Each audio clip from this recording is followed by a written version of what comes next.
गुज़श्ता दहशतगर्दों के हमले नाकाम बना दिए गए। 3 खुदकुश बमबारों समेत 92 शरपसंदों को हलाक कर दिया गया। झड़पों में 15 सपूत शहीद हुए। दहशतगर्दों ने 8 शहरों में हमलों की मनसूबाबंदी की थी।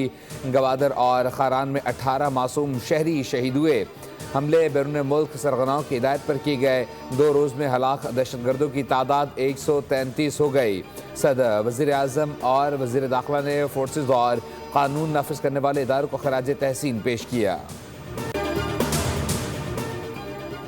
बलूचिस्तान में दहशतगर्दी के पीछे भारत है। सिक्योरिटी फोर्सेज ने दहशतगर्दों का भरपूर मुकाबला किया।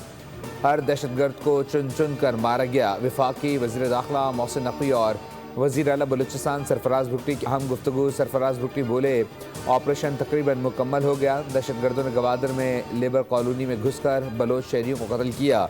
सिक्योरिटी फोर्सेज ने दहशतगर्दों को बर वक्त जवाब दिया। ऐसे 10 हमले भी दहशतगर्दी के खिलाफ हमारा अज़्म कमज़ोर नहीं कर सकते।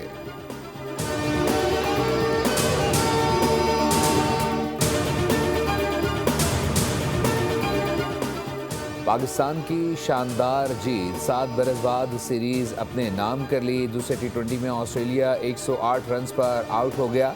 199 रन्स का हदफ अबूर न कर सका।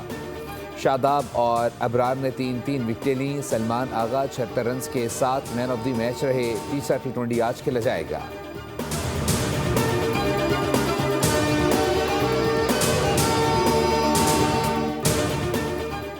और हुकूमत ने डीजल की कीमत में 11 रुपये 30 पैसे का बड़ा इजाफा कर दिया। डीजल की नई कीमत 268 रुपये 38 पैसे मुकर्रर। पेट्रोल की कीमत 253 रुपये 17 पैसे बरकरार।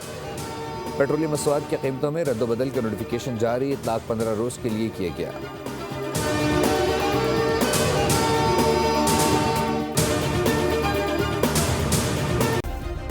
सब्सक्राइब करें और बेल दबाएं ताकि कोई खबर रह न जाए।